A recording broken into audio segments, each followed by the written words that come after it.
Hey friends, John here from Proverbs 27:9 Fragrances. Today we're going to be doing a first impression and kind of a full review on a pretty new fragrance, 2022 release from the House of Coach, and it is Open Road. So if you would, go ahead and like the video. Make sure you're subscribed to the channel, that you got the notifications turned on. That way you're notified every time we upload this sweet smelling fragrance related content. Put my mic on. Alright, sorry about that. This is take two on this video. Somehow hit the wrong button. Did an entire 15-minute video. Thought I'd cut the camera. Thought I had come back later.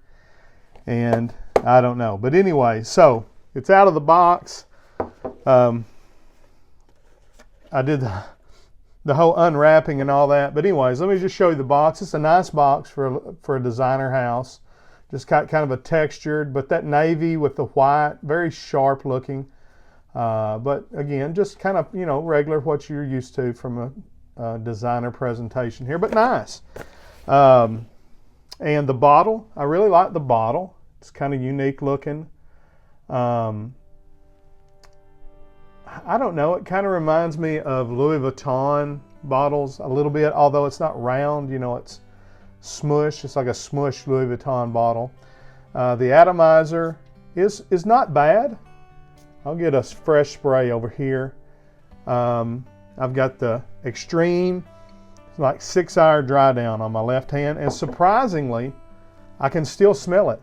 So it's a skin scent at this point, but it doesn't perform as poorly as I thought it was going to. So I'm kind of glad I'm having to redo the whole video.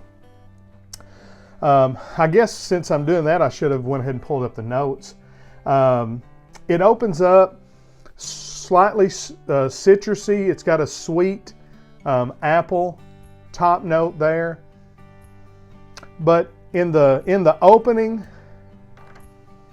it opens kind of like a light blue fragrance. And when I say that, I don't just mean Dolce & Gabbana light blue, but I mean like YSL EDT, Versace Mental Fresh, a semi-aquatic, creamy, woodsy, musky, citrusy fragrance. A summertime, hot spring, early fall, and that's where it's at.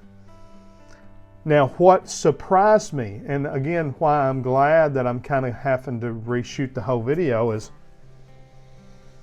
as it dries down, it actually does transform quite a bit. It goes from being a citrusy light blue fragrance to, in the dry down, it kind of goes more towards a dark blue fragrance. And what it reminds me the most of, surprisingly again, is Sauvage Elixir. It literally goes from being a light blue to a dark blue. Now, Sauvage Elixir in the dry down, not the opening. So it does not smell like Sauvage Elixir's opening. It smells like Sauvage Elixir's deep dry down. Also kind of similar to Dolce & Gabbana K or Roche's L'Homme. But those are all darker blue, sweet, woody, kind of lavendery, but more robust. And the sweetness goes from being citrusy to more flossy, fruity. So it really goes from being a real spring, summer fragrance in the opening to being kind of more of a fall fragrance in the dry down. So I'm surprised at that. I'm surprised that there's that much transition in this fragrance. It's mass appealing, it's an easy reach, it's office safe, and it's cheap. That's another reason. The whole reason why I bought it, it was a throw-in fragrance. I had bought several Christmas presents, and in the haul, I found this 40 ml bottle for $18. So for $18, you're getting a fragrance that, honestly, for a light blue, very comparable to one of the best selling of all time. very comparable. Now this is the O Intense. It's not as good as it, but it's really comparable, honestly, to the EDT. So I think this is a vastly underrated fragrance. Coach is not really known for, putting out super high quality designer fragrances, and this isn't super high quality, but I think it is on par with, again, the fragrances that I've mentioned, where YSL is more of a luxury designer brand. You think of YSL, I think of them at the top end of designers, up there with, Chanel, Dior, Guerlain, where Dolce & Gabbana is maybe a step under that, with like Versace and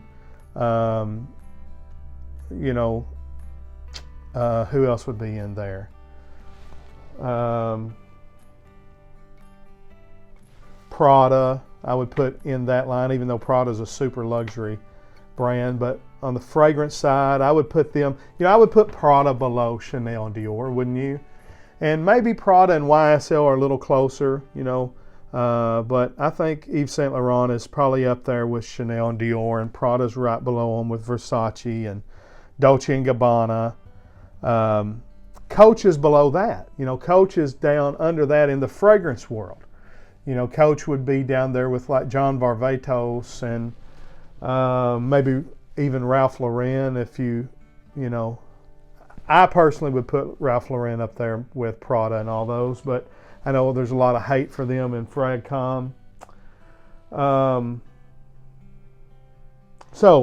Saying all that, this fragrance overperforms at a great price. It's not a beast mode fragrance. It's probably going to perform really good in the heat, I would guess, because again, I sprayed this on, it is, it's 5:05. I sprayed this on around 11 o'clock this morning, so we're right around the 6-hour mark. I can still smell it pretty strongly as a skin scent, so I'm going to assume that somebody could smell it coming off my clothes. So I'm going to say it's an average performer. It's not weak, where I only saw 1 or 2 comments on this fragrance and people were saying it was weak.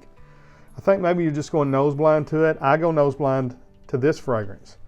I don't tend to go nose blind to the O Intense, but the EDT I do.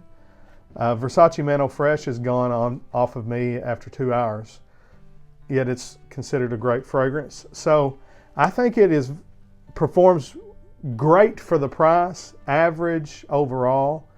The opening has a little bit of an alcohol tinge to it. It's a little, but after 30 seconds, that's gone, and it's really nice again. Citrus, creamy, woody, semi-aquatic. But then after it starts drying down, it gets more spicy. It gets more woody. The sweetness changes from citrusy to more of that fruity sweetness. And it gets a little more robust in the bottom end. It gets a little closer to Dolce & Gabbana K or even Sauvage Elixir a little bit, honestly.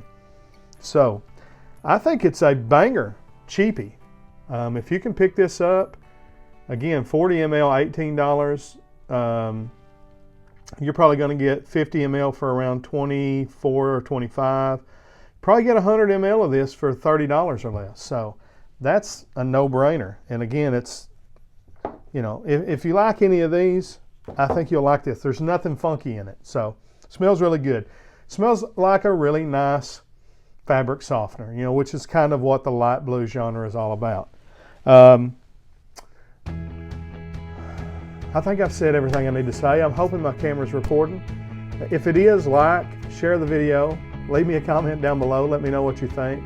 Reach out, blind buy it, it's okay, it's cheap. If you don't like it, give it away. Smells better than Nautica Voyage, that's what I was going to say. I thought it was probably going to smell like. I don't like Nautica Voyage, I love this, it's great. Glad I bought it. So, till we see you down the road, I say God bless, frag on, frag fam.